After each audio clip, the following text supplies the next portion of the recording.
Club Candy. Unnamed. Club Candy. Chapter 6. The Candy. Joe didn't know how he got the boxes home. The journey was a blur of shame and fury. He paid a man with a pushcart the last of his real money to haul the load. A silent, grim procession through the streets of Atlanta. When he arrived at his own block, the sight of the children playing, of the women talking on their stoops, of the whole vibrant, struggling world of his community, only deepened his humiliation. He felt like a fraud, a man bringing home a child's treasure when what his family needed was a man's provision.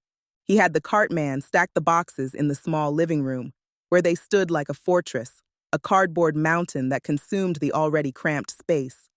The children, drawn by the commotion, stared at the boxes with wide, curious eyes. "What is it, Daddy?" Joey asked, his voice full of excitement. "Is it a present?" Joe couldn't answer. He sank into a chair, the springs groaning in protest, and buried his face in his hands. The silence in the room was thick with confusion and a dawning sense of disappointment.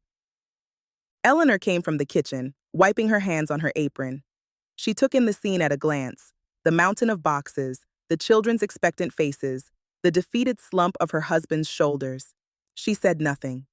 She simply shooed the children outside, her voice low and firm.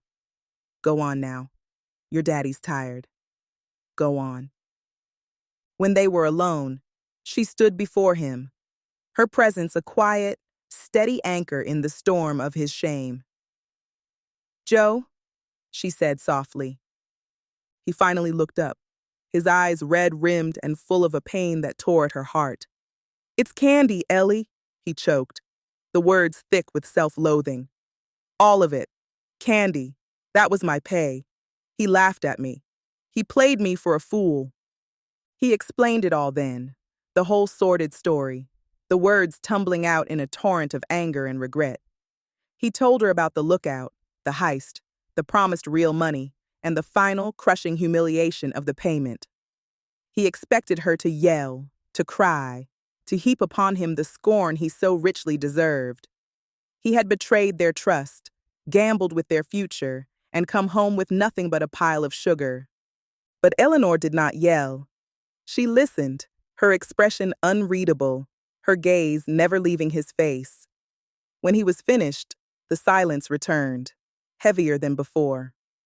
She walked over to one of the boxes and, with a kitchen knife, slit the tape and opened the flaps. Inside, nestled in tissue paper, were rows of chocolates, lollipops, and brightly wrapped caramels. It was a child's fantasy, a treasure trove of sweets. She picked up a chocolate bar, flipping it in her hands. She looked at the mountain of boxes, then back at her husband, who sat watching her, his face a mask of misery.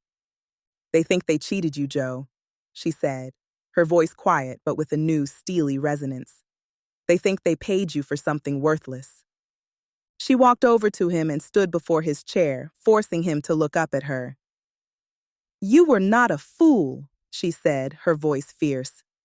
"You were a man trying to provide for his family in a world that's set up for you to fail. You took a risk. It was the wrong risk, maybe, but you did it for us."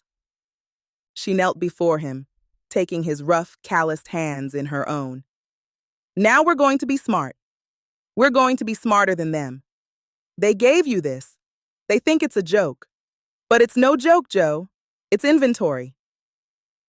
Joe stared at her, his mind struggling to catch up. "Inventory? Ellie, it's candy." "And what have I been doing all summer?" she asked, her eyes beginning to shine with the light of an idea. "I've been selling a taste of sweetness for a penny. The children come from all over. They line up for it. They can't get enough of it." She stood up and began to pace the small space between the boxes and the wall, her energy filling the room, pushing back the shadows of Joe's despair. "This," she said, gesturing to the boxes, "this is more than frozen cups. This is the real thing, the stuff they see in storefronts, what they think they can't have. And we're going to sell it to them, not for a nickel, for a penny, two for a penny maybe. We're going to make it so every child on this block can have a piece of it." Joe looked from his wife's animated face to the candy mountain. A new perspective was dawning in his mind, a faint glimmer of light in the darkness of his shame. He had seen the boxes as his humiliation. She saw them as an opportunity. He had seen a joke. She saw a business. They think they're so smart, these men, Eleanor continued, her voice ringing with a newfound power. They move in the dark and they deal in fear. But we're going to work in the daylight. We're going to deal with joy. We're going to take their stolen goods, their bitter payment, and we're going to turn it into something good, something that's ours. She came to a stop in front of him again, her eyes blazing with a vision he was only just beginning to see. They didn't cheat you, Joe, she said, her voice dropping to a near whisper, but with an intensity that made the hair on his arms stand up. They just gave us a gift. They just gave us the seed money for our own damn business. In that moment, Joe Reynolds saw his wife not just as the mother of his children, not just as the woman who shared his bed and his struggles, but as a force of nature. She had taken his failure and, with the sheer power of her will and her vision, had transformed it into a promise. His burden of shame began to lift, replaced by a feeling he hadn't felt in a long, long time: hope.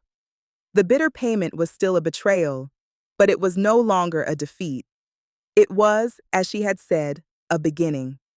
It was a gift, and together, they were going to make it grow into something the world had never seen. Next episode, Chapter 7, The Porch Empire.